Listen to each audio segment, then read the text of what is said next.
without the support of Professor Buzek, who has organized also colleagues in the European Parliament, the Commission would not have been successful in setting up this initiative for coal regions in transition. It is really, to a very large extent, also his efforts that have made the difference. And we all, last time in Görlitz, end of last year, we have taken stock where we are after 2 years, and we all said that it is a kind of miracle. But miracles you can only do if you have people, persons like Professor Buzek, who invested personally a lot into this initiative. And therefore, I hope that he will join us still. He is in a remote area in Poland for the moment. He tries to join in as a guest, not as a speaker. So let's see whether it will work out or not. Anyway, we have, and as I said, I'm very, very glad that our Director General, Ditte, has found time this morning to address this session. And I will give now the floor to Ditte. Ditte, thank you very much for being with us, and the floor is yours. Good morning, everyone, and thank you very much, Lisa, for the nice introduction. It's a pleasure to be here as part of the first Coal Regions virtual week. As you said, Dieter, it would have been nice if it had been in person rather than virtual, but at least it takes place and we can have these important discussions and days here over the coming days. So thank you very much to that, and thank you to everyone who has joined here. A warm welcome to this week. You have this week now after events have been dedicated to the Just Transition platform and Just Transition mechanism. It is very, very timely to have the event now because of the developments around recovery, our Commission proposal for recovery, but also because of the broader policy developments. You know that the intention was to have this event in April to give an update. But then, of course, confinement and COVID happened. We had to postpone and now do a virtual event instead. The COVID pandemic has not just impacted this event and other events that were scheduled to take place to discuss important aspects of energy policy and the just transition. It's also very much changed the overall European landscape, the economic landscape and the policy landscape. And it has shifted our focus, everyone's focus, to the most urgent thing now, which is now that the crisis looks a bit more under control, the numbers are better in Europe, it is then supporting the recovery of the European economy and European societies for the benefits of everyone living in Europe. And I can assure you that in that context, the transition and the support for the transition in coal regions working on lignite, peat and oil shale, that this constitutes an important part of our strategy for the recovery. And as Dieter said, I will say a few more words about that in my introductory remarks here today. Now, the first reaction to the crisis, of course, has been to provide emergency support, to make sure that our systems function, to make sure that we can continue as much as possible. And that also goes for the energy system. More broadly in the economy, we have worked to keep companies afloat. We've worked to make sure that people still are on the payroll, or we have supported via temporary unemployment schemes. We in the Commission have been working, and at the European level have been working very, very closely with member states governments to complement and support the actions where necessary, and to set a European framework for things to ensure consistency and the best possible approach for all Europeans. We have provided flexibility within our spending rules in that context. We have provided emergency funding for workers, the SURE initiative of 100 billion. We have provided funding for companies, in particular via EIB guarantee for businesses of 200 billion. And we have worked for regions, of course, the coronavirus response investment initiative, which is channeled through our cohesion policy instruments. We've also worked to keep the energy sector going. We have had close coordination with the sector and with member states. And I think it's been very, very good to see the resilience of the energy sector across the different energy sources and across different operators and member states. But the pandemic has, of course, also affected the regions that rely on coal, lignite, peat, and oil shale. I know that many companies have had to halt their operations. There are workers who have been temporarily or even permanently laid off as a result of the crisis. Some have faced the outbreak directly. I know that there are some regions in Poland and coal mines in Europe where coal miners and families have been affected directly by the virus. And I would say, despite these challenges, the resilience in the energy sector has been remarkable, and we have, while we were severely hit by the virus and by the crisis, we have had no major issues with energy supply over these last months. And I think that's thanks to the sector, thanks to the industry, and of course, thanks to member states for the way they have been handling the crisis as well. Now that the lockdown measures are being lifted slowly across Europe, we need to focus on restarting or rebuilding our economy. And for that, the Commission presented its recovery plan just a month ago, a very ambitious plan that focuses on the green and digital transition and building a resilient economy for Europe. This plan is now with Council and Parliament, and they're working to find an agreement. If this is accepted, it will be the biggest ever recovery plan suggested by the Commission and the biggest ever recovery plan in Europe in our common history. And of course, at the same time as we see the challenges of recovering from this very significant and severe economic crisis, the impact it has had on our societies, we still have other important challenges as well. And the climate crisis and the climate challenge is at least at the level of the economic crisis in terms of importance and priority.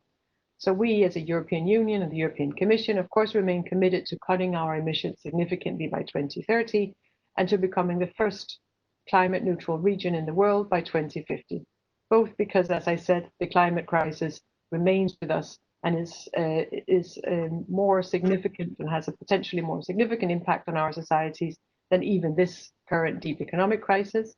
But also because we can see that investing in these future-oriented sectors, investing in the clean energy, in energy efficiency, in the circular economy, we're actually building resilience. We're building a more sustainable and resilient economy, and we're helping to create growth in our societies and jobs for Europeans across Europe. So it's with that in mind that we have designed a plan for green recovery, where we can see the creation of new jobs and activities in green and clean sectors, including in energy. And this will, of course, and should directly benefit also coal, lignite, peat, and oil shale regions in Europe that are very much in need of such investment and in need of transition. So the just transition will remain a top priority for the Commission, and it features highly in the recovery plan. A very clear example of that is that we, from the Commission, have proposed to multiply the budget of the Just Transition Fund by 5, so going from 7 billion to 40 billion. This, when combined with the loans and financial instruments of the Just Transition mechanism, would mobilize more than 150 billion in the next decade for the Just Transition. Coal, lignite, peat, and oil shale regions would directly benefit from the fund, and each EU country would receive an envelope that corresponds to the extent of the challenge that they're facing in this transition. This is a proposal from the Commission, and if Professor Buzek is able to join us, I'm sure he will be giving you the perspective of the EP, but as you said, Dieter, he has played a key role in the establishment of the Just Transition mechanism and bringing attention to this issue. Our support to coal, lignite, peat, and oil shale regions will extend, of course, beyond the Just Transition Fund and the Just Transition mechanism. There are a number of other instruments at European level that should also benefit and look to these regions. So we have the Innovation and Modernisation Funds with the decarbonization of industry and energy systems across the EU, and a focus on Central and Eastern Europe for the Modernisation Fund in particular. There's the LIFE programme, which will expand the support to clean energy and energy efficiency on top of the existing programs we already have for climate and environment under LIFE. We will also aim at boosting home renovations across the continent and are working on a new initiative, the Renovation Wave, which is scheduled for adoption in autumn.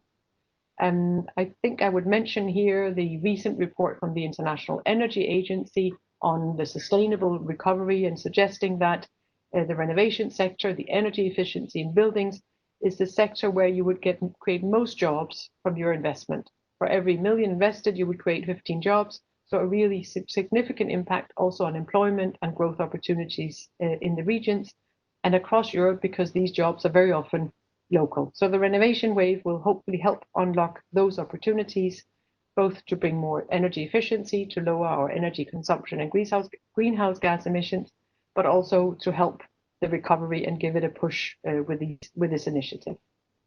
Overall, as part of recovery, the Commission is proposing to dedicate €750 billion in EU funds for recovery in the next 5 years, and this comes in addition to the usual EU budget.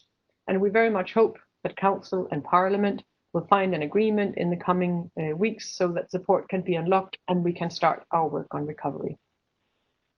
It's clear in that context that EU funding is needed, it's important, but it's of course not sufficient. We need to spend it wisely, and an initiative like this one is important also from that perspective. Under this initiative for coal regions in transition, you come together from across the EU to learn from each other in order to improve how things are dealt with at home, each in your region. We have established country teams in which we discuss specific projects with local stakeholders, one region at a time, and try to improve the overall approach to just transition issues across Europe by working with regions and learning from each other. And that's exactly what we need to make sure that we come up with good projects and good projects fast. We need to start already. We need to identify projects that can start and that can help over the next 5 years your regions benefit from recovery funds. It can be projects about switching from coal to clean energy, investment in clean energy, the renovation of homes, as I mentioned, the diversification of local economies, reskilling workers, and often in regions that rely on coal, lignite, peat, and oil shale, you would need all of these things at the same time. So the recovery effort is highly relevant for you. It's particularly important to keep the potential investments in mind when drafting plans for the Just Transition Fund or for cohesion funds, because these will be valid for the next 7 years and will have a real impact on economies. So we need to continue working together in this direction. Under the Just Transition platform, we can help you build local capacity with a new stream of technical assistance. And as soon as conditions allow, we will of course resume physical events to continue developing the community of knowledge and experience that you form and that you've discussed last time in Görlitz together with Klaus-Dieter Borchardt, who joined you there. We are ready to assist, but of course we need you to come up with the best project ideas because you know your regions, you know the challenges, and you're best placed to find solutions that are suited to the needs of your region, taking into consideration the specific strengths, the visions for the future, and the aspirations of its inhabitants. In this process, it's important that all stakeholders are involved. We need everyone on board to design projects that have the potential to bring the positive, long-lasting change and help speed up the recovery. We will implement the transition on the ground, we will speed up the recovery, and we will improve the resilience of our economies to future shocks by bringing more jobs and new activity where they're most needed, and by adapting and aligning our economies to our longer-term objectives and the opportunities that are out there for a resilient and strong Europe. And I hope Professor Buzek will be able to join us because I know these issues are also important to him. And with this, I wish you all a good meeting. Thank you very much, Klaus-Dieter. I hope you will have fruitful discussions, and I hope to see all of you very soon in person. Thank you. Hello. Hello. Sorry? Could you hear me? Jerzy Buzek is speaking. Could you hear me? Yes. Hello. Yes, we can hear you. Can you hear us? Oh, yes, I am with you, not seeing you, but listening to the speech of Madam Director General. Thank you very, very much for invitation. It's great time also for me. I'm very sorry, I cannot hear you, and probably you cannot hear me. So we need some more money for digitalization, for digital Europe as well. Not only for coal regions in transition, I would like to say at the very, very beginning. If I may say a few words, Mr. Director, Professor Borchardt, is it possible now? Yes, of course. We are happy that you could sign in and that you are with us. And we are very honored that you have joined us. And in Germany, we say if you something very nice was said about you, but you were not present, that you have some sounds in your ears. I hope that you have had these sounds in your ears because I have already, and also the Director General, she has already introduced you. So you are introduced and the floor is yours, and we are really happy to take in your keynote speech now. Please. Thank you. Thank you very, very much, Professor. Thank you for all the help for energy sector in Europe and also for coal regions in transition, our European platform for cooperation of such regions, very, very important. And thank you, Madam Director General, for inspiring speech at the beginning. I had the possibility to listen to you, so thank you very, very much. You, as a matter of fact, you explained almost everything. So let me add a few very, very, very little things, and to add some courage to your heart, all the colleagues from coal regions in transition. Let me say, what was the main reason to start such a project, such a new fund, quite new budgetary line in multi-annual financial framework? No country, no region, and no citizen should be left behind. That was the main reason to start all the issue in each committee 1.5 years ago. And we continue. As Madam Director General said, it is as a matter of fact a core issue in our European Green Deal. I believe very much in the European Green Deal.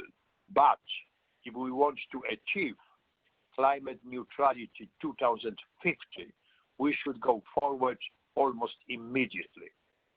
So, first point, Just Transition Fund should support the most affected by transition. It means coal regions, lignite regions. We also added peat and oil shale regions. And it's about 12 member states which are engaged in support, in such a support. If we want to achieve support from the whole European Union, all the member states, it was added, and rightly, was added also high emission regions, let's say. In my proposal, it was 80% of all the resources should be dedicated to coal regions in transition.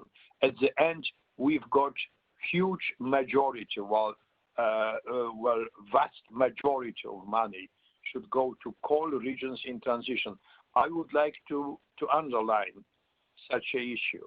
It is compromise amendment.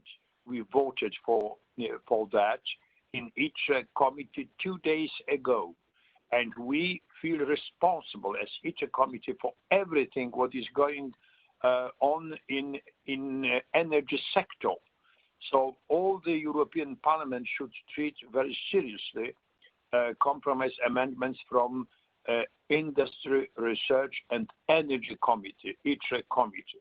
Let me say, the fund's main goal is to ensure a secure and wealthy future to our citizens in such territories, coal territories, peat territories. We can build here on the experience and success of you. It means existing platform for coal regions in transition. At all costs, we would like to avoid relocation of industries or jobs. Instead, we want to help these regions to create new economic opportunities. We know very well supply chain will be completely destroyed in your regions. Well, it means not in 1 or 2 years, because we are phased out from hard for solid fossil fuels will be step by step, year by year, in 5, 15, 12, I don't know, depends on regions, years. So it means we should say that new supply chain should be built, new industry, SMEs, startups, social projects as well, and revitalization, recultivation of the whole territory is absolutely necessary if we want to invest. So new business opportunities. Why? Because if we expect unemployed after phase out of coal mine, for example. So upskilling, reskilling is absolutely obvious, but what for? For new industry, for new SMEs, startups, for new future of the whole regions. Point number 2, very quickly, 44 billion euro. Thank you very, very much, European Commission, for such agreement. Additional money. They are not money from regional development or social fund. No, additional, original, a special budgetary line, 44 billion euro, but together with all the others, as the Madam Director General said, 150 billion euro altogether. Point number 3, we should show no doubt in the longer run the 2050 climate neutrality will bring benefits to economy and citizens. At the same time, our citizens cannot wait for 30 years. They want to breathe clean air and must pay their energy bills already today. In some parts of Europe, energy bills are very, very high. This is why we should propose concrete solutions to fight air pollution and energy poverty now. Air pollution and energy poverty now. Gas as a bridging technology and district heating are good responses, especially in some parts of the EU, to these needs. And in our compromise amendments, I avoided to cancel gas infrastructure, transporting, distribution, using natural gas. In the future, it will be, of course, green hydrogen, for example, using the same gas pipelines. Point number 4, territorial just transition plans should be proposed on the basis of local, regional discussion.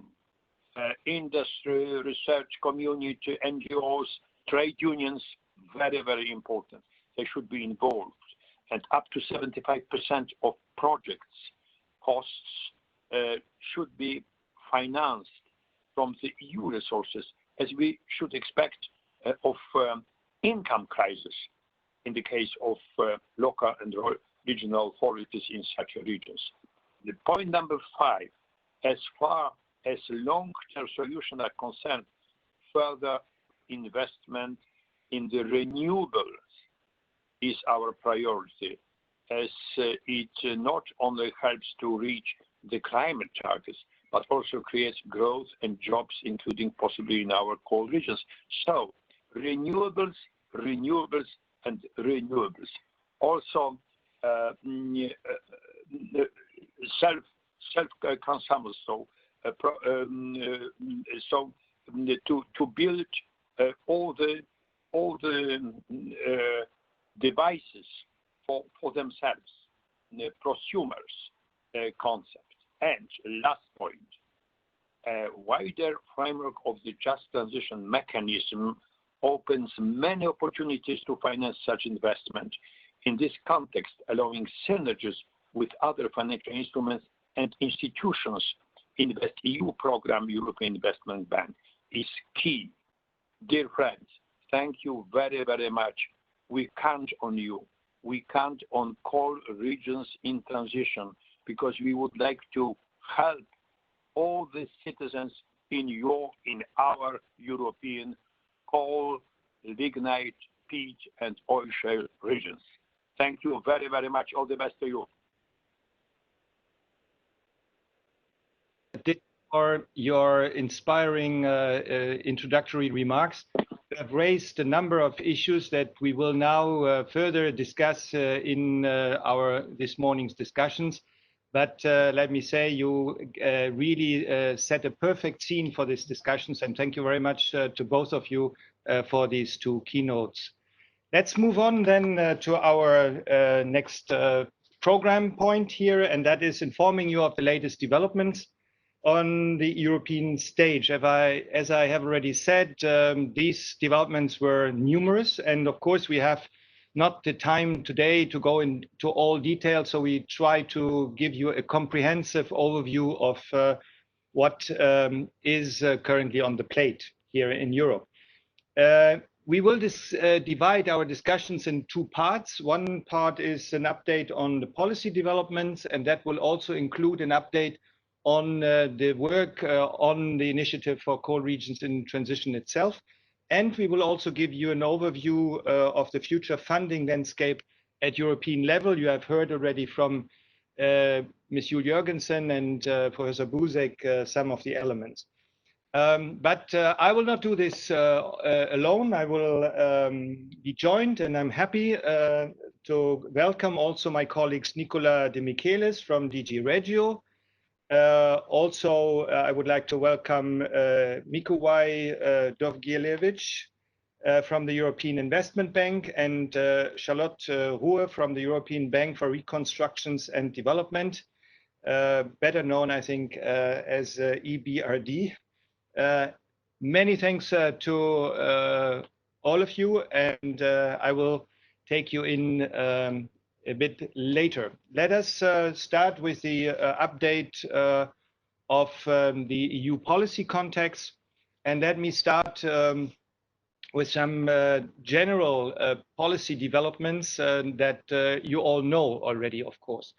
When we met last November, the new Commission has just taken office, and now for 8-9 months, we have a new team of commissioners, and this team is very much shaped around the top priority of this President von der Leyen's mandate, the European Green Deal. And you have heard Professor Buzek, who has mentioned it, and I said clearly that he is a big fan of it. So the Green Deal is the EU's new growth strategy based on 3 key principles. First, we want to accelerate the transition and reaching climate neutrality in 2050 for this continent. Second, we would like to advance, by doing this, Europe's leadership in clean, future-oriented technologies. And third, we would like to support most vulnerable regions, sectors, and citizens so that nobody is really left behind, as Professor Buzek said. And this, of course, links directly to our initiative for coal regions in transition. It is important to understand how within the Commission this Green Deal under these 3 principles have been distributed to the commissioners. And here you have the Executive Vice President, Frans Timmermans, who is responsible for the European Green Deal as such. But as you know, the European Green Deal has a very, very, very strong energy lag, and this energy lag is represented by the Commissioner for Energy, Kadri Simpson. And then, of course, as we also have heard, that this transition and the Green Deal cannot function if we are not taking care of also the most vulnerable, and also to have an eye on the social dimension of all this. And therefore, we also have for cohesion and reforms, we have the Commissioner Elisa Ferreira here on board. All 3 together will try to develop the Green Deal idea up to 2050 and preparing the first 5 years on this path as best as they can. The Green Deal is not only based on the 3 principles that I mentioned, but also encompasses several initiatives that are very, very relevant also to the coal regions in transition. All that means to you. And it was already mentioned many times, the just transition mechanisms. But I could also add the renovation wave, the new climate law, and also the European Climate Pact, which will be presented later this year. So we do not have the time to go into all the details today, but you will be updated in due time about all of them, because in basic understanding of what is really behind these initiatives is very important, also to allow you to make use of the new opportunities which come with these initiatives. Let me now give you a short update on the progress achieved with regard to the transition in the EU over the past few months. Now, the first element that I would like to point to is are the national energy and climate plans, the so-called NECPs. We have now received them from all but one, and the but one is the UK. But we have now all the plans, and most of them show a clear tendency towards reducing the share of solid fossil fuels in the energy mix.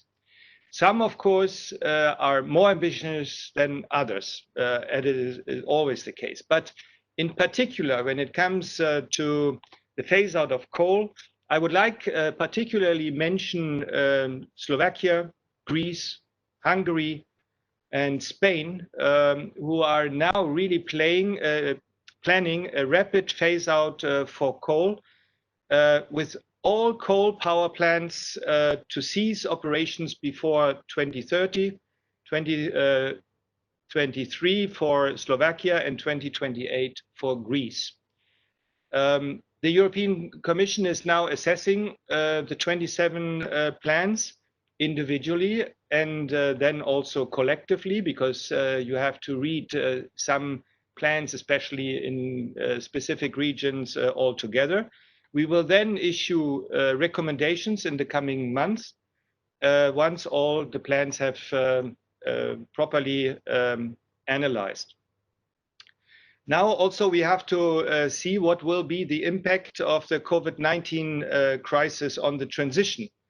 Ditte Juul Jørgensen has mentioned it already. The impact on our economy is evident, although it is too early now to assess it in details. But what we clearly see, and Ditte has mentioned it, that the investments in clean energy have dropped all across the European Union, very dramatically, even in the development of the offshore wind projects, where we have a reduction between 22 and 30%. At the same time, also, coal mines have reduced their production. They have laid off workers, some permanently, others temporarily. So you see the impact is enormous. And we really do not know yet what will be the midterm and long-term effect of this economic downturn. But what is clear is that the EU will support the green recovery. And we will talk about this later this morning.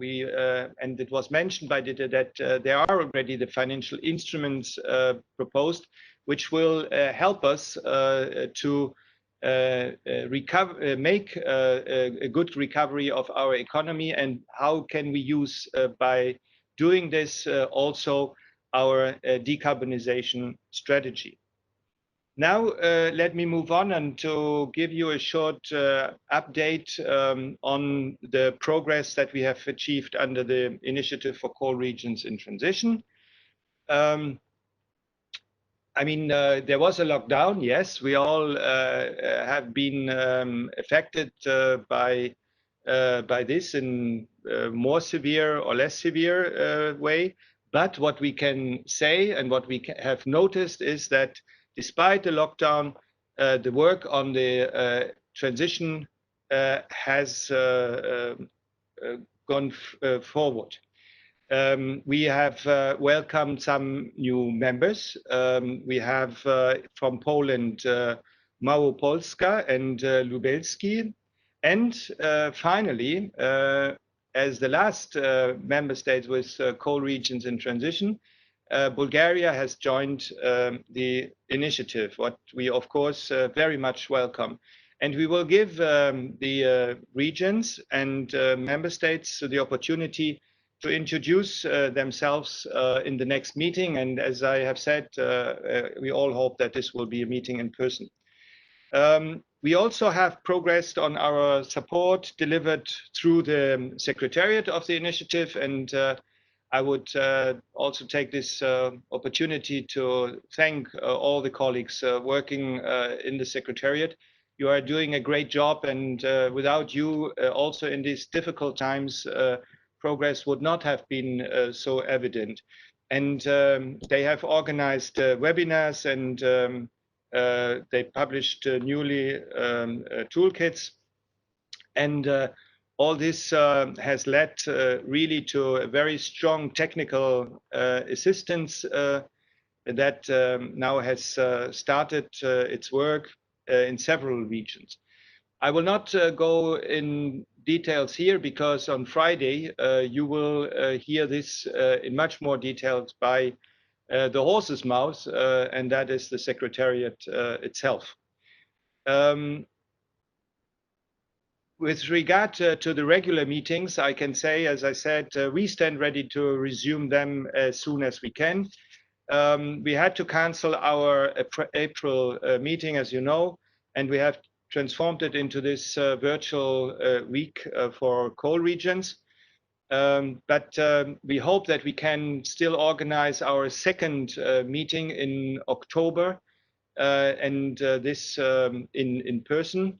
If it is not possible to do it physically, I can already announce that, of course, taking into account the experiences of this virtual coal region week, we could then imagine to repeat it in this format, but that's the second best. We also plan to have our annual political dialogue. This time, as we have decided in Görlitz, it will be in Asturias in Spain at the beginning of December. Again, we are working very closely with our Spanish colleagues on a very interesting program, and including also, as we did in Görlitz, interesting site visits.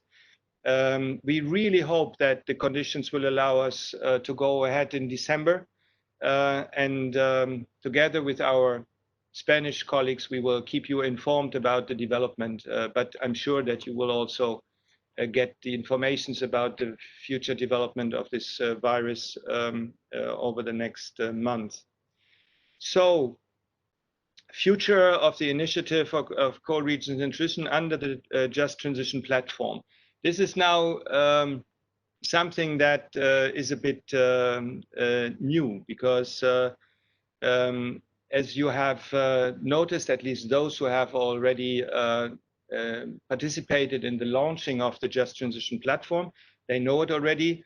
We are, as our initiative for coal regions in transition now is organized under the Just Transition platform.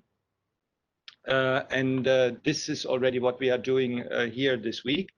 And maybe just a few words of what does this mean in practice now. For those who have already participated in the initiative for coal regions in transition, this will not generate any radical change. We now become a separate work stream of the Just Transition platform dedicated to the coal regions, and as you also have heard this morning already, extended to peat and oil shale regions, which face similar problems as the coal regions, and therefore it makes sense to regroup them in this initiative. In practice, this means only a couple additional regions, mostly in Ireland, Finland, Estonia, will join this initiative, and we will invite them also to our regular meetings. We remain, as an initiative, a purely voluntary initiative. There's no attached obligation whatsoever. And I really want to underline this. We have not changed the status of the initiative of coal regions in transition by the mere fact that it is now coming under a more institutionalized just transition platform. What will, however, evolve and might be changed in, a bit is our country team process.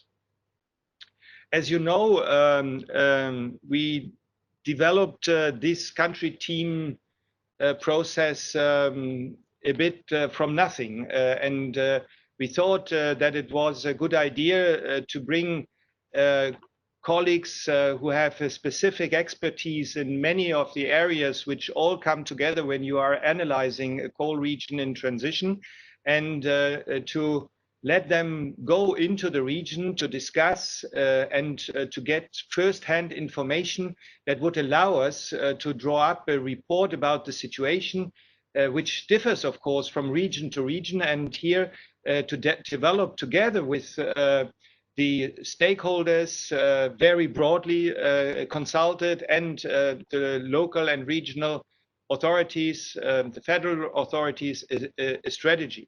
So that was quite creative, and so we had assistance then also from the unspent cohesion fund money, and also some support from the SRSS.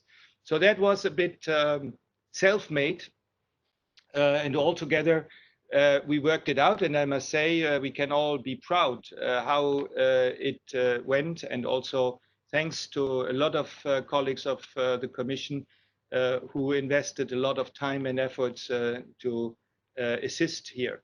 But this, of course, now can be institutionalized in a much better way. In the next EU budget, the multi-financial framework, we will have a dedicated mechanism, the Just Transition Mechanism, with grants, loans, financial instruments, as well as technical assistance programs. And we will have also recovery funds, cohesion funds, life energy sub-programs, etc., etc., etc. For these reasons, because we have now an institutionalized framework, we need to also to be more strategic about the future of the country teams. We should use them to complement these new instruments without, of course, creating a new layer of bureaucracy. But I think what we need to do, that these country teams should also be composed by those experts who can assist the regions more directly in advising them how to make best use on all the funding possibilities that are available. As I said, our country teams have been enormously useful in the past, but in the future, we have to now to select even stronger those regions. They are really in need for country team to come and to look in depth into the situation in the region, and to assist in building up a strategy. A number of regions have done this already, and so it is not needed to repeat this process. But we are, of course, remaining open for discussions, and please bring it to our attention when you feel the necessity to be visited by a country team of this new kind. And of course, when we are continuing with the country teams, was always one of my principal claims is that we need still to reinforce the local involvement, and to give ownership to all stakeholders in given regions for the transition.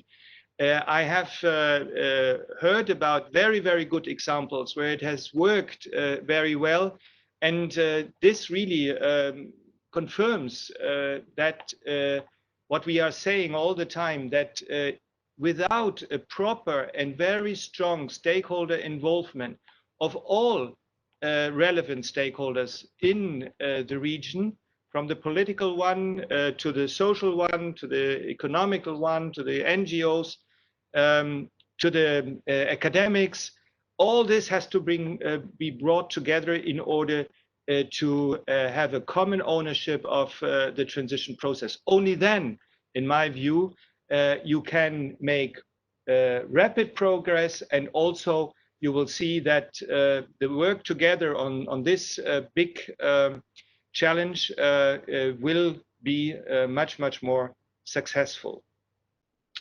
Finally, working under the Just Transition platform will also lead us to cooperate with carbon-intensive regions. That's a new category that is added to the coal regions in transition. Of course, these carbon-intensive regions will not join as the peat and oil shale regions, our initiative. They will have their own work stream. It will also then allow for exceeding new resources. But I will now let my colleagues, Nicola de Michelis from DG Regio, provide you with much more details on this particular front. So I pass the floor now on to Nicola for his first short presentation. Nicola, the floor is yours. Klaus-Dieter, thank you very much. You said it all, really. So let me zoom in a bit on the support that the Commission is ready to provide to the regions involved in this transition conversation.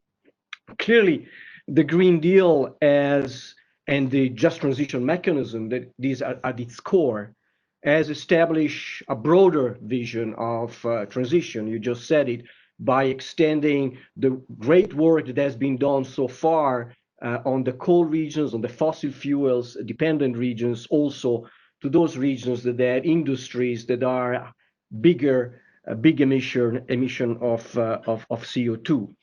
And these clearly present challenges and opportunities. Challenges because there is now a bigger diversity of regions to deal with, and opportunities in that we can build on the experience and practices of the different regions to favor exchanges. Also because, let's face it, regions are rarely mono industry, and they often combine the presence of coal plants with the presence of CO2 emitting industries.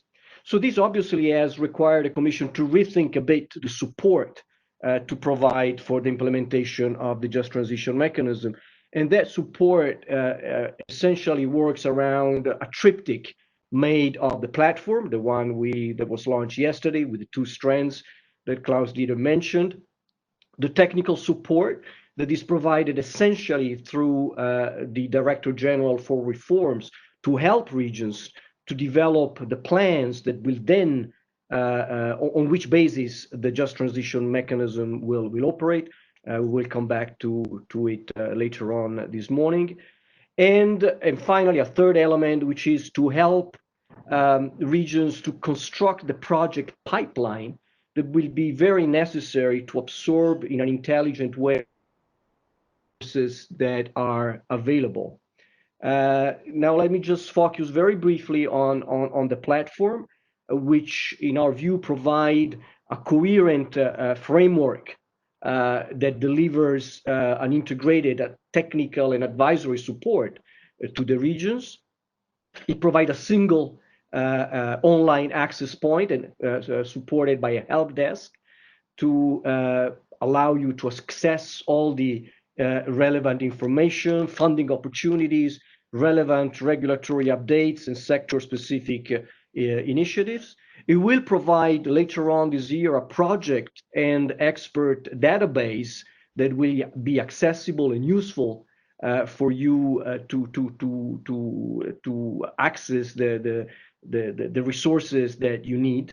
And as Klaus-Dieter was mentioning, it will put together in a revised, revamped format the transition teams that Executive Vice President Timmermans announced yesterday, which will bring together the various expertise within the Commission from DG Energy, DG Regio, DG Grow, DG Klima, DG RTD, and others to provide that pool of intelligence that is needed to ensure that all the instruments, we will come back to this later, that all the instruments that are available can be used in the most effective and efficient way. So give us really your feedback on what are your needs and how we can improve and fine-tune the instrument that we are putting in place with the launch of the platform yesterday, and the first strand, the coal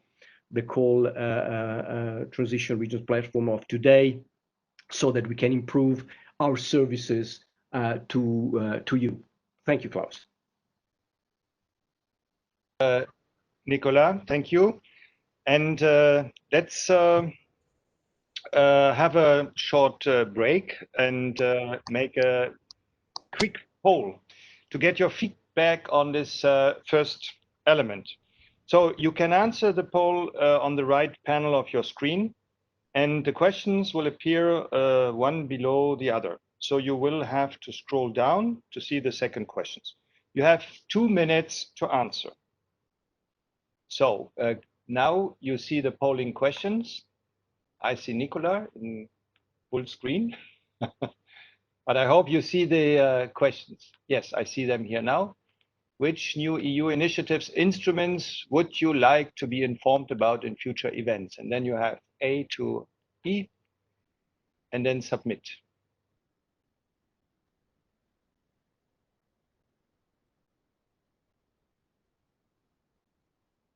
And you can select maximum 4.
A minute 30.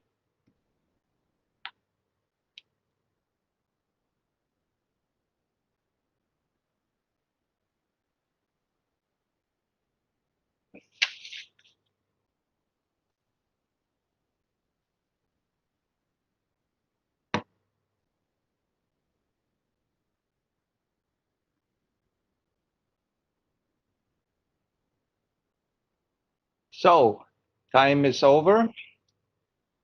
I think we could get already the result. No?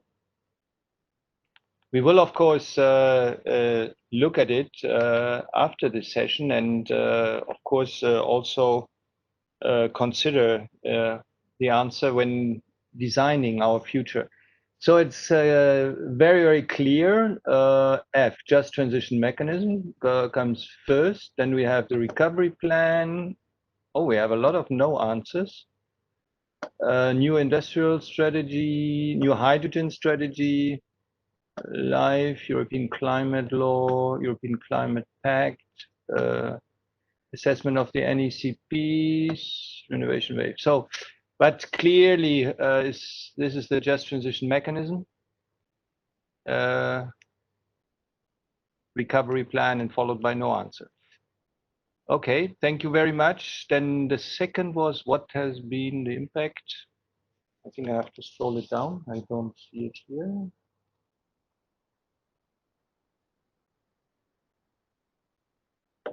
What has been the impact of the COVID-19 crisis on the transition in your region? There we have a lot of no answers. That is, of course, mainly due, as I said, it is very difficult to have already a clear picture of what the mid and long-term effect of the corona crisis will be. But it's clear the most answers got to be new clean energy projects, and then job losses in the coal energy system. Yeah. Also, still accelerated calendar for coal transition, 8%. Okay, thank you very much for this. As I said, we will consider this further, and also focus a bit our future agendas according to this setup. Now let's go into the new European budget and funding landscape, and here we will start with a short overview of the Commission's proposal for the new EU budget and recovery plan. And again, Nicola was ready to do it for us. Thank you very much, Nicola. The floor is yours. Thank you very much. As has been said earlier this morning, there will be a number of funding streams that will become available to deal with some of the issues we are discussing today. And let me just point to some of the big tickets. As it was mentioned by the Director General of DG Ener, there is around 560 billion euro of the Resilience and Recovery Fund. There are around 150 billion that will be mobilized by the Just Transition mechanism with its different components. There is a new programming period of cohesion policy, which is worth around 370 billion. There is an addition of 55 billion to the current programming period of the structural funds 14-20 called REACT EU. And let's not forget that there is the end of the current programming period that is still around 150 billion. So only this, not to talk about all the operations of the European Investment Bank and other instruments within the MFF. So only these amounts will made available something in the order of 1,000 billion euro, which is an enormous amount of money. My point here is simply that if there is one thing that will not lack over the next few years is our financial resources. Obviously, however, these resources will compete very much for the same public investments. And one of the main things that we need to think about very carefully, and it was pointed out this morning, is to ensure that we have a pool of projects that will be able to absorb all these resources. And this also means that we need to be very clear on what each fund does and does not. And let me zoom on the Just Transition Fund in particular, because this is the new kid in town, with its 40 billion euro, which is an increase of almost 6 times compared to the initial proposal of the Commission. Commissioner Ferreira puts it very nicely yesterday in the opening of the Just Transition platform by saying that climate and energy transition are inevitable, but the related social hardship, the social cost attached to it are not. And this is exactly what the Just Transition Fund is, and the accent is very much on just, is to help those communities, those regions that will have to go through this transition to ensure that they will be able to diversify differently of what type of economic and social future they want to embark on, concentrating precisely on economic diversification, modernization, upskilling, reskilling. It is really about the impact of the transition. And I'm saying this to avoid a misunderstanding that may be out there, not necessarily in this community, which this is not a sectoral fund. The structural funds, the European Regional Development Fund, the Cohesion Fund, are there to cover some of the more sectoral needs. The Just Transition Fund is really about the how to alleviate the social impacts of the transition. And I think that this is very important to have in mind. And this is why, by the way, these instruments has some particular characteristic compared to other instruments. For example, the fact of being very much targeted on small territories that are particularly exposed to the transition. This is on the what of these instruments. The second point that I think is important, and again, it was mentioned this morning, is the how. And the how is crucial because all the Just Transition Fund and the Just Transition Mechanism, so the other two elements of the mechanism, will be based on the territorial just transition plans that regions will have to develop. And I forgot to say in my previous intervention that among the support the Commission is offering is exactly expertise to help developing and thinking about these plans. And already 18 member states have asked this support that is being launched these days. And these territorial just transition plans are very important because, again, it will largely determine the access to these resources. And let me point to a few characteristics of these plans. The first is that they need to be selective in terms of territories. Exactly the work that you have done, you co-transition regions have done over the past few years to think about where the problems are. And member states will be invited to be very, very selective, very rigorous in identifying the most affected territories so that we can concentrate resources, have a critical mass, and have a real impact. The second important point not to forget is that these transition plans need to show that these territories, these regions, do have a real transition plan in mind, with clear milestone and targets in a move toward the climate neutral economy that was mentioned this morning. This is important because, again, in absence of that ambition, well, there won't be any just transition fund. And these plans will have to concentrate very much on an outline of the transition process, on the transition challenges, on the governance mechanism, and Klaus Dieter and Mr. Buzek told it very clearly earlier on. This needs to be based on partnership to buy in the local communities in this endeavor. And let me conclude with a point on timing that I already mentioned yesterday. All these discussions are ongoing in the Council and in the Parliament, and we hope that soon we will have a deal on the MFF, on the budget, and immediately after on all the rules and regulation that will govern the use of that money. However, let's not wait for those decisions to be taken, because at that point in time, we will have very little time to organize and prepare these plans so that this funding will be able to be used as of 1st January 2021, which is our collective ambition. And so our invitation is to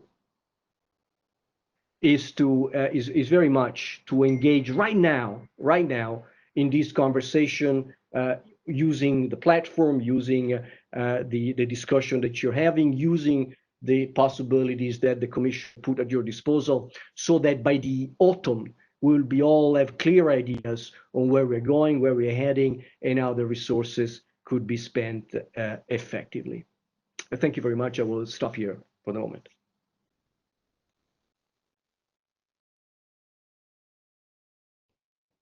Thank you very much, Nicola, especially also for the very, very valuable advice that you have given in your statement. And if I may, I would like to add another one, because what I would like also to draw your attention to, that you should, when you are looking into funding possibilities, you should not only limit yourself to grants.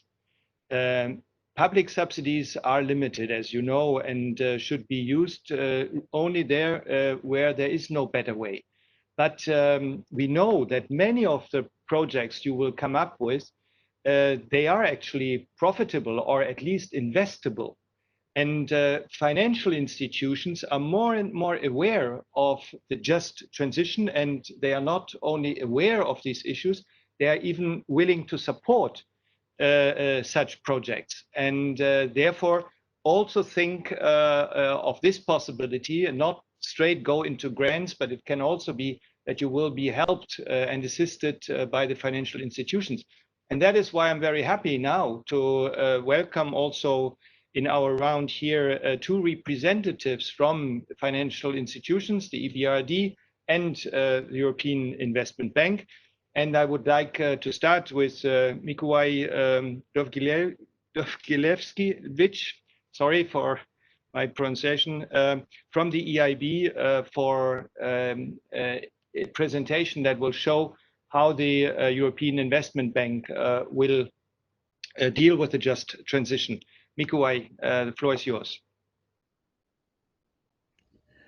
Good morning. I hope you can hear me well. Yes, very well. Excellent. Well, first of all, thank you to the Commission colleagues for inviting the EU Bank, European Investment Bank, to this event. We are, of course, very excited to be key partners in the Green Deal and the just transition. I could also add that, of course, for the EIB, 2020 is also a year when we are turning into a climate bank of the European Union, because, as you may know, we took a decision in the end of 2019 to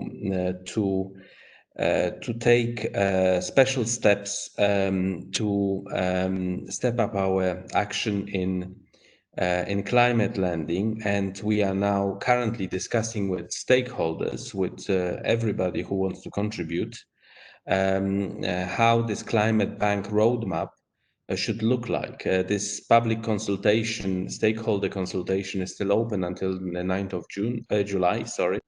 So I think if any of you who listen to this discussion today and have not contributed, you are still welcome to do that. You can find more information on the EIB website.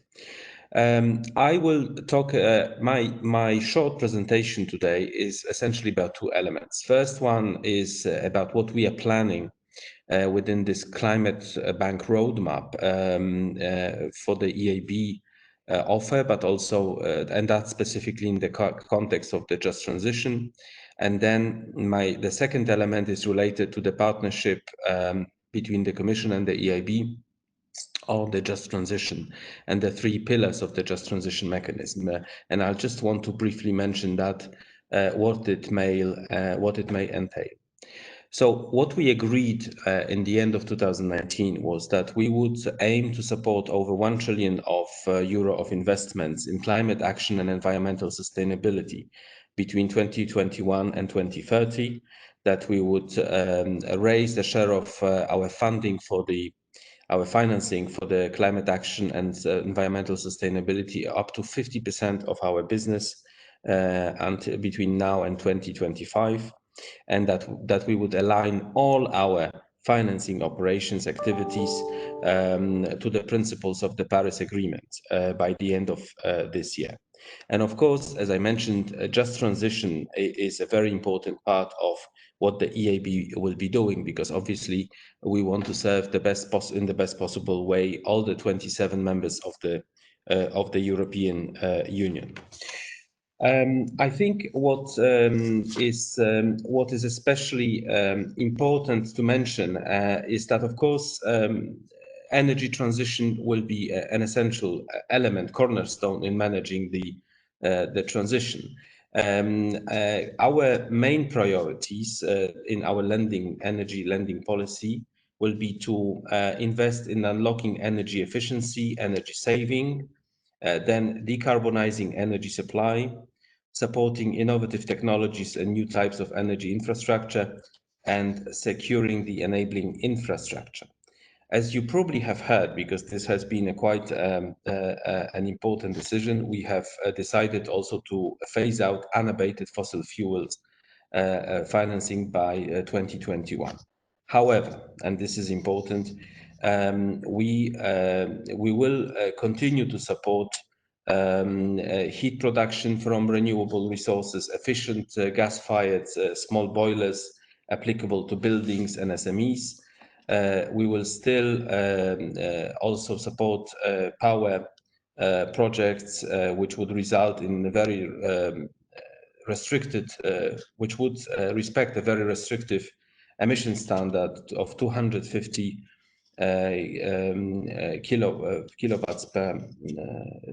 grams of CO2 per kilowatt.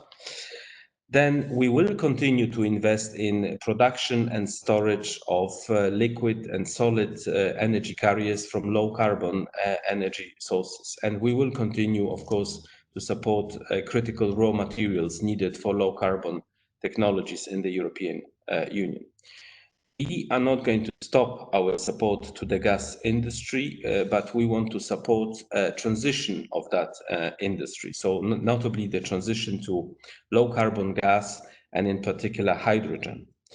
We will also support the decarbonization plans of many gas utilities across Europe, with whom we have worked in Europe over the last few decades. We will continue also to support district heating systems and building refurbishment programs that replace coal and oil with gas boilers. We will also, within this transition to climate bank, have a specific energy transition package. I think the most important element of this package is that we will finance up to 75%, not usual 50%, of the eligible project costs for new energy investments. So in energy efficiency, renewables, electricity networks, in the 10 countries benefiting from the EU Modernization Fund. Just for the sake of clarity, I recall it's Bulgaria, Czechia, Croatia, Estonia, Hungary, Latvia, Lithuania, Poland, Romania, and Slovakia. And of course, as always with the EIB, those projects will also benefit from a very big package of advisory and financial support from the EIB. We are very interested. Of course, COVID crisis has caused a lot of disruption in this type of in this dialogue, but we are very interested to continue discussions with the member state administrations to explore how our lending and advisory services can be most supportive in your national energy and climate plans. And we will be organizing something which was already planned in the spring, but again, it had to be postponed, energy finance workshops in several member states to discuss this further with different stakeholders on the ground. Now, if you let me mention a few words about the transition, the just transition. I think that here the most important element is to mention that, of course, whenever we speak about lending from the EIB group, we always talk about several assistance mechanisms or technical advice mechanisms which have already proven to be successful and effective, notably Jaspers, which has been already helping coal regions, for example, in Poland, Czech Republic, and Slovakia. We have over 100 experts in EIB regional offices who have been dealing with this type of issues. There is also advisory hub, which has been created, notably also including Urbis for urban regeneration. There's also ELENA instrument. So under the Future InvestEU Advisory Hub, there will be a lot of potential for better synergy and also for real help to make the projects take off. Now, concerning the just transition mechanism, so the EIB will be supporting all the three pillars of mechanism, which should unlock at least 150 billion of investment in the regions most affected by the transition.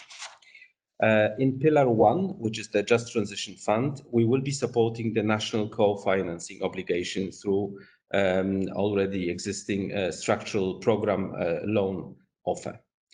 Under Pillar 2, Just Transition cross-window in the InvestEU, we will implement 75% of the InvestEU program, building on our experience, obviously, with the Juncker plan.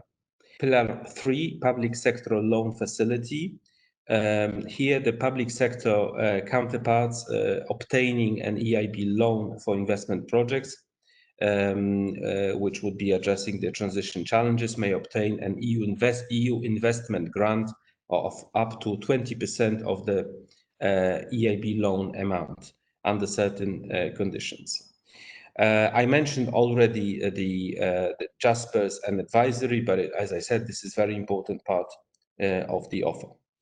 And we also intend our project teams will help promoters of the projects in the pre-appraisal phase already in implementing national energy and climate plans to make them compatible with EU emission reduction targets and matching the elements of the Just Transition investment programs with appropriate EIB product. In simple words, basically, we would help project promoters to make sure that their projects can fulfill the different EU criteria that exist and to align to different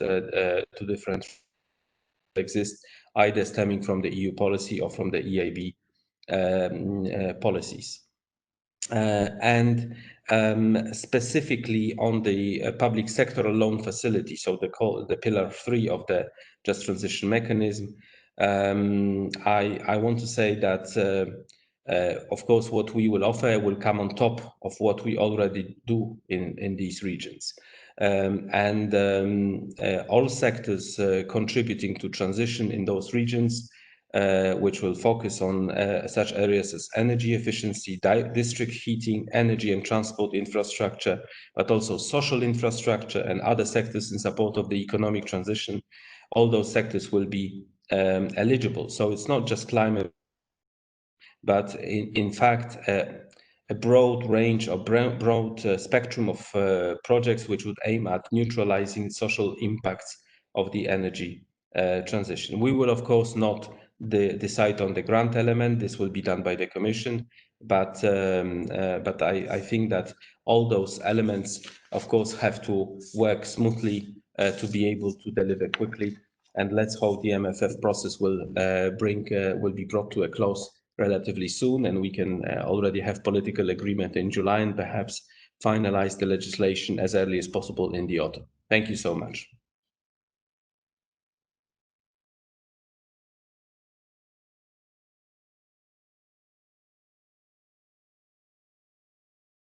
Klaus-Dieter, would you like me to go ahead now? This is Charlotte Rua. Sorry, Shalott, I was just not unmuted, and I wanted first to thank Mikuwai for his comprehensive overview, what the EIB can contribute to the Just Transition, and that's, of course, very much welcome. Thank you very much for that. And indeed, now we are moving to the other bank, the EBRD, and Charlotte Rua will tell us what the EBRD can do for the Just Transition.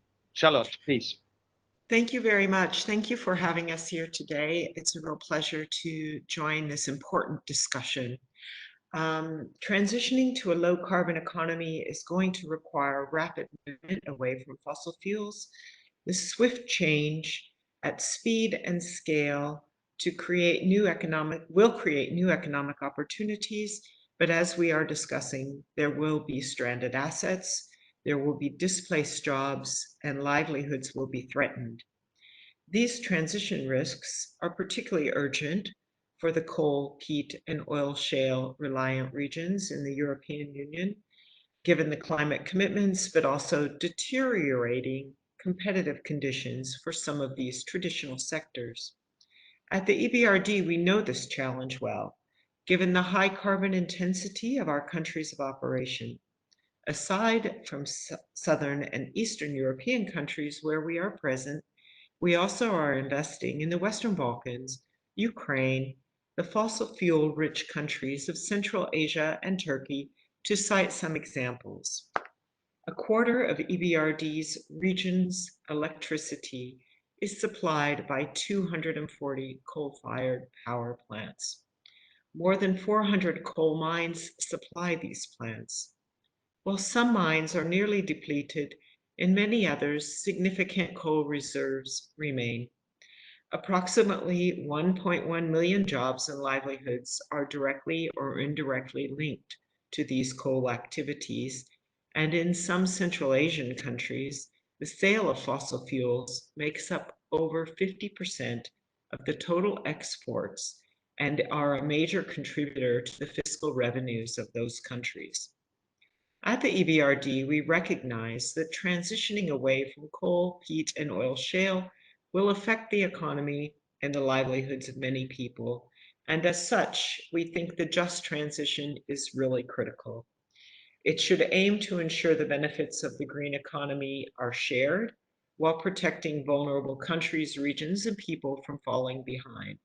This is the cornerstone principle of our own Just Transition initiative.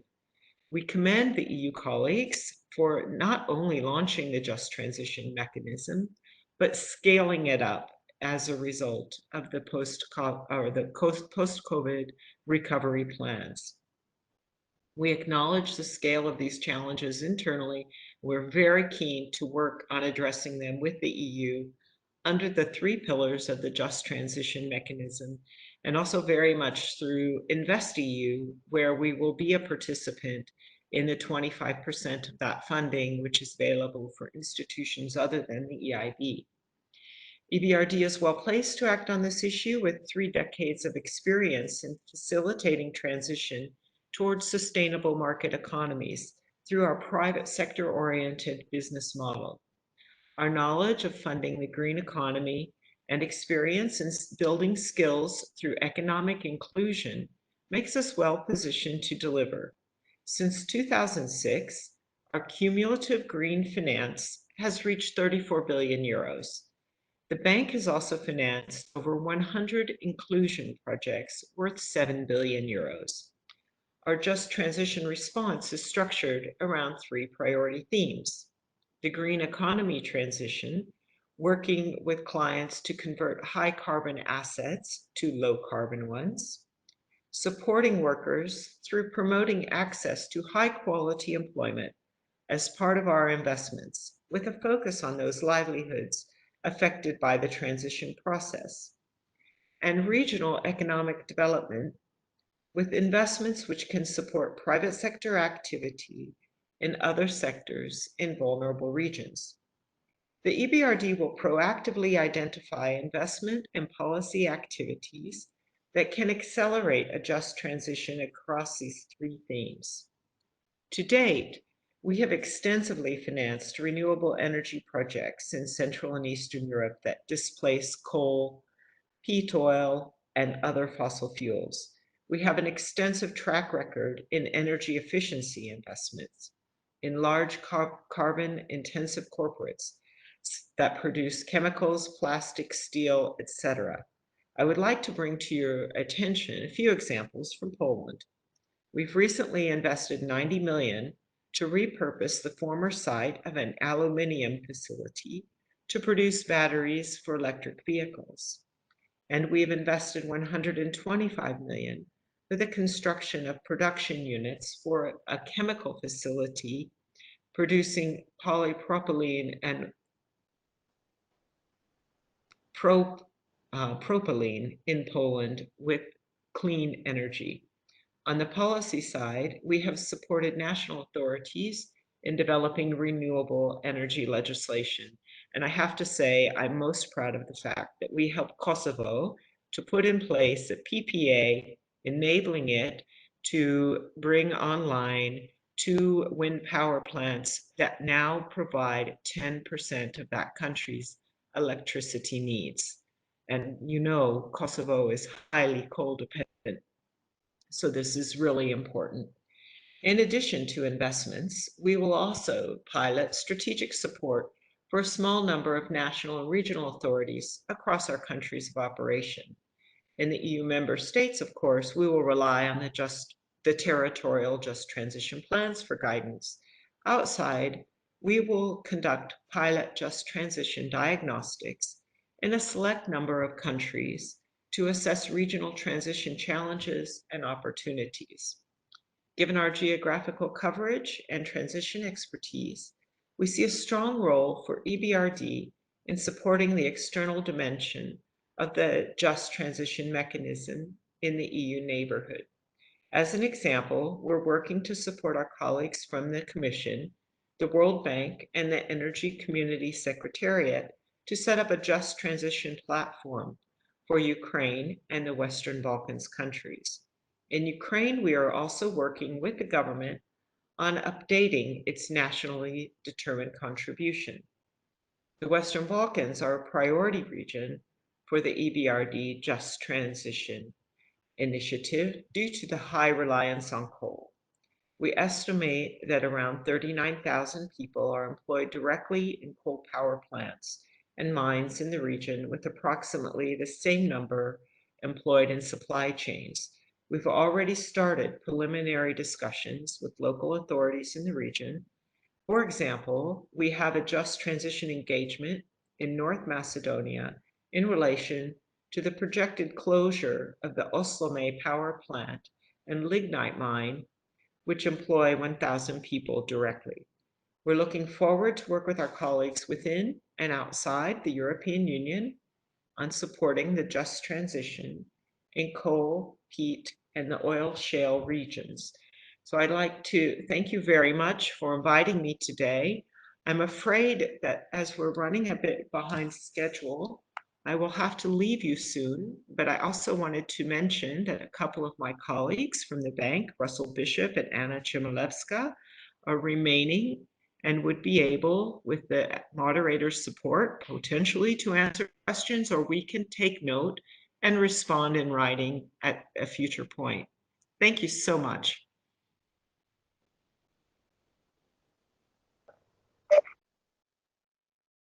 Thank you very much, Shalott, for this presentation. And you have already answered one question that was put to us, and that was how we will support coal regions in the Western Balkan and in Ukraine. I think you have mentioned our common initiative there together, of course, with the World Bank and also the Energy Community Secretariat, and even the College of Europe is there. We are coming, no, maybe before we come to the question and answer session, let me say that both presentations from the EIB and the EBRD, I think, have clearly shown the potential that this has. And please keep that in mind when you are setting up your projects and you are making the analysis for the best financing possibilities. You can also be a mix between grants and credits, loans. So think about it, because you have heard from Mikuwai and Shalott that the potential that is there in these institutions is rather big, and they are welcoming you with your projects with open arms. So let's go into the session of question and answers, and I have some here, and I will start working them through, but please feel free to send us others. The first was the question of eligibility of natural gas projects to EU funding is hotly debated. Yes, it is. Where do we stand today, and what is the position of keynote speakers on this point? I have Nicola still in here. Our two keynote speakers have left, but what I can say is, yes, the Commission has proposed not to include natural gas under the Just Transition Fund, but it is clear the Commission makes the proposal, and now the discussion will continue in the European Parliament and also in the Council.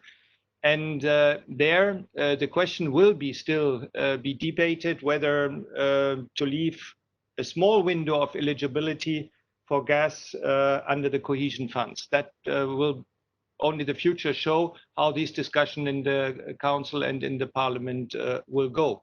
But in generally speaking, yes, natural gas is not funded.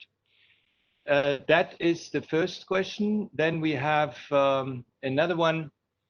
The question is, in Slovakia, some entities are of the opinion that the affected coal companies that are closing down should not be entitled to any aid granted to coal regions. Help should only go to the regions. Your opinion? I don't think, if I may respond to this, that this strict separation is correct. Because closing a coal company comes with costs for the early retirement. It comes with cost for reskilling. It comes of cost maybe for transformations, etc., etc. When it comes to the mere compensation, there I would agree with you if that is what you defend.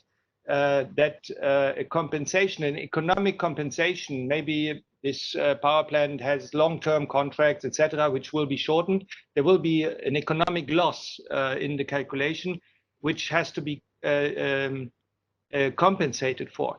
This compensation, in my view, should not come from these funds from the Just Transition Fund, but all the rest that is linked to closing down a power plant, as I have mentioned, especially the social dimension and some maybe restructuring, that, in my view, should be eligible.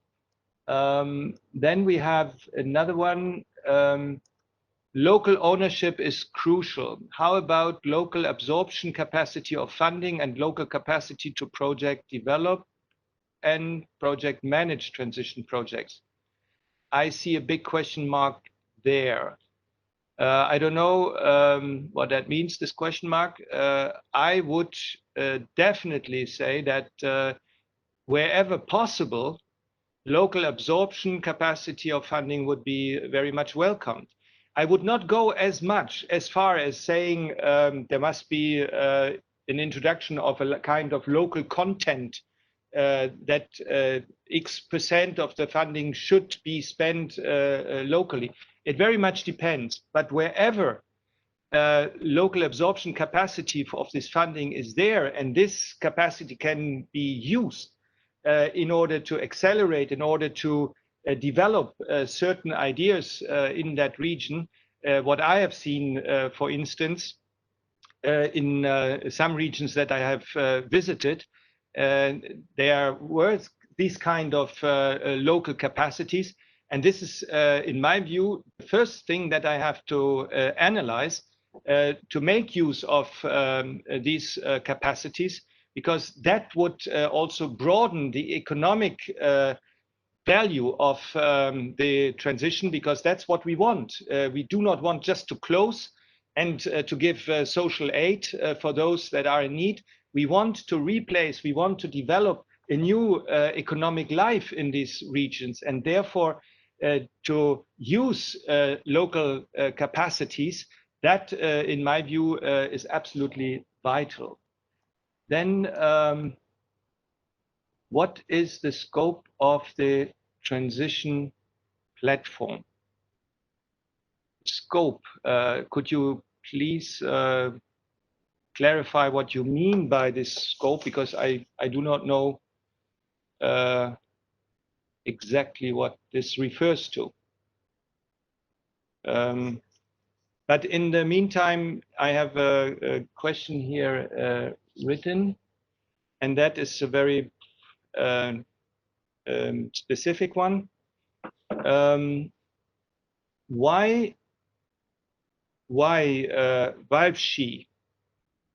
Valbri, sorry, from Lower Silesia is eligible for the Just Transition Fund, even though there is no active coal mine there anymore. All coal mines were closed many years ago. So here, this is a very technical one. I can only give you an answer without knowing this case very deeply. But let's go away from this practical or particular examples. It can be that the closure of a coal mine has already been taken place, but the social economic effects of this closure are still very, very present in the region. And then, of course, in my view, the transformation process from coal to new economic developments in that regions is not finalized. And therefore, these regions would then also be eligible to be helped in order to get out of this. I don't know whether Nicola is still with us because maybe he understands better what is meant by scope of the transition platform, but he might have left. Then, Nicola, are you still there? Klaus, I'm here, but I'm still, I have the same hesitation you have on understanding exactly what it's meant. The transition platform provides what I explained in my short intervention, an entry point to collect and have access to resources, projects, the activities of the different strands, regulatory projects, databases, experts. So this is what the platform does, is it provides a service of a knowledge center, if you want, in a single entry point to the operators and the stakeholders on the ground. I'm not sure that there is that is the response to the answer to the question. Yeah, thank you very much for that. I get here a follow-up question on the natural gas. I do not want to continue this. I think I have said everything. The Commission proposal is on the table on this, and we are now just observing what Council and Parliament are doing with it. So for me, as a representative for the Commission, I do not feel the right person now to go into a more deeply pro and cons arguments. So I will not answer that follow-up question on natural gas funding. Anything else?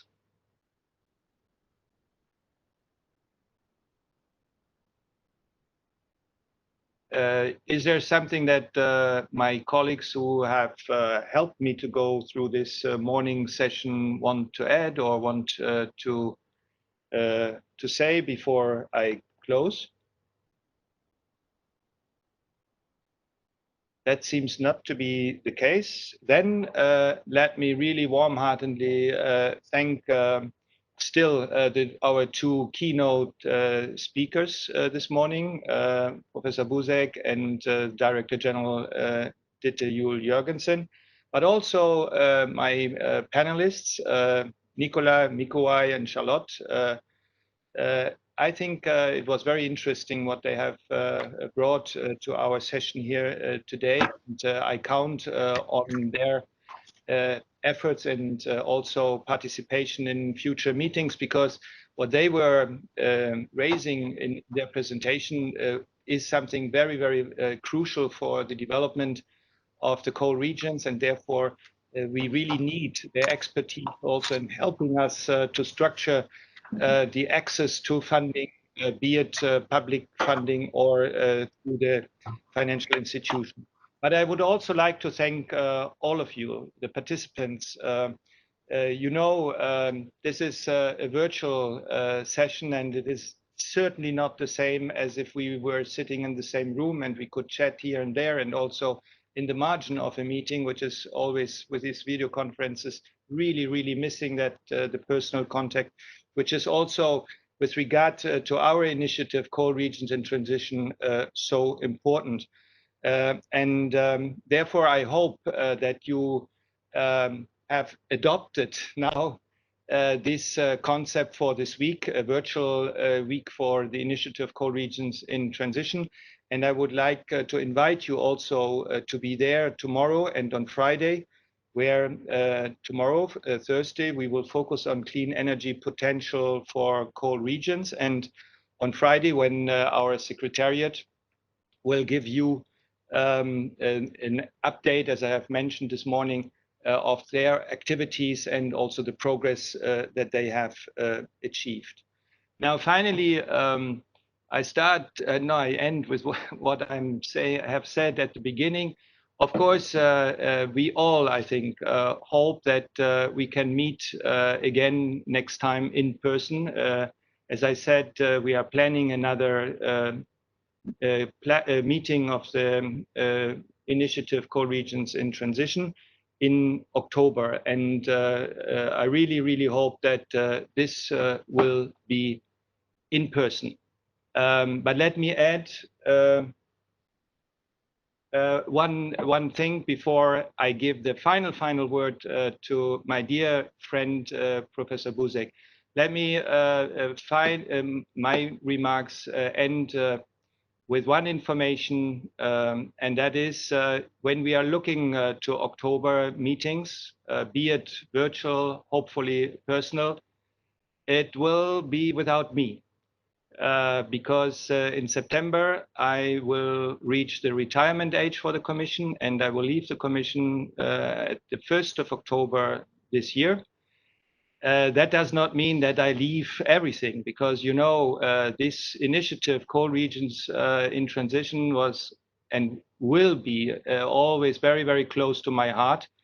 It is a fantastic initiative that we have built up together. And I really wish that this spirit that I have seen over the last 2 years and a half will continue, and that we really can demonstrate that when we all work together on such a very, very vital, as Professor Buzek said this morning, this is something where Europe should stand for, to help these regions that are under so big pressure, that we will give them a future. And that is really my hope and also my wish, that this initiative will assist all the regions to really build a new future for themselves.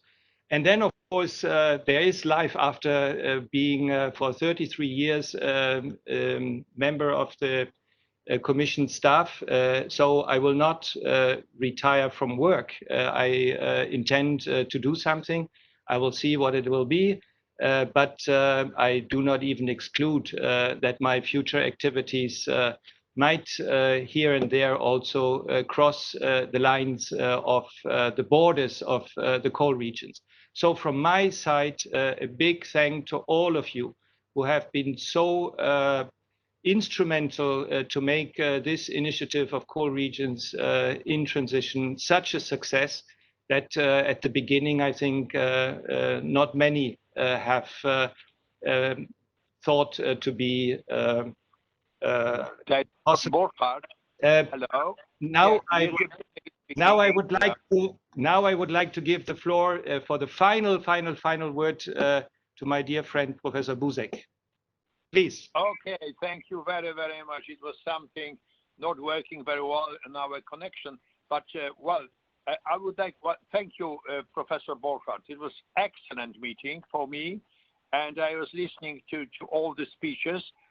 I wanted only to add one thing, which is very important, I think, that from the point of view of investment in natural gas infrastructure, generally speaking, we achieved a lot in each committee 2 days ago, because we, under some conditions, we opened possibility to invest in gas infrastructure in all the regions in such a heavy transition, especially in coal regions in transition. So not for the whole European Union is open such a possibility, but at least for the coal regions in transition.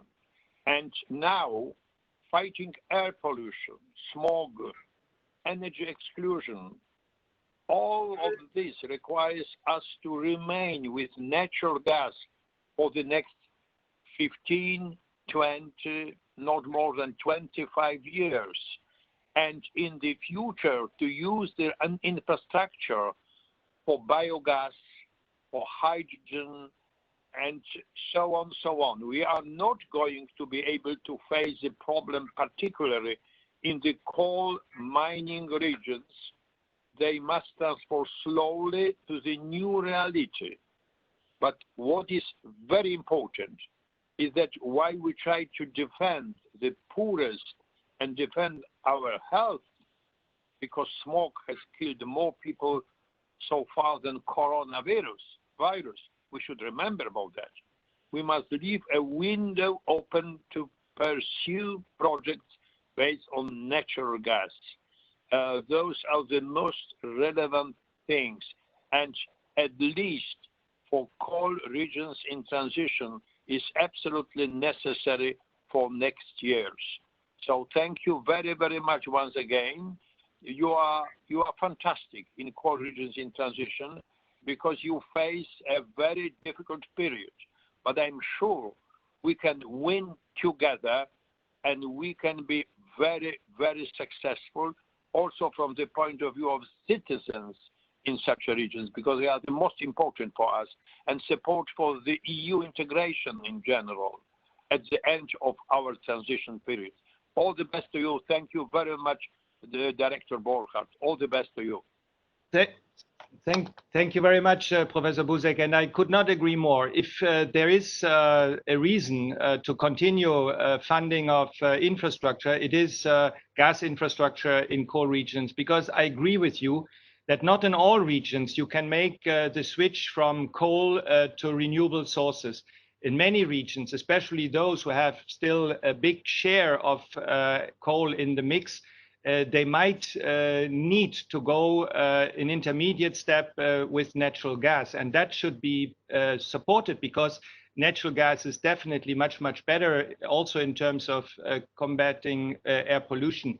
But what is important, and you also said that, when we are investing in this infrastructure in coal regions in transition, this infrastructure should be future ready. And you also mentioned it, and the future will not be, even in those regions over a long-term period, the natural gas, but it has to be replaced. And then the infrastructure should already be ready to take in also a clean energy carrier, not based on fossil fuels. But that is now the end of our session. As usual, 25 minutes over time, but that you are used as long as I have chaired this meeting. And I wish you now a happy day, a happy afternoon, and hope you will stay well and healthy. All the best, and bye-bye.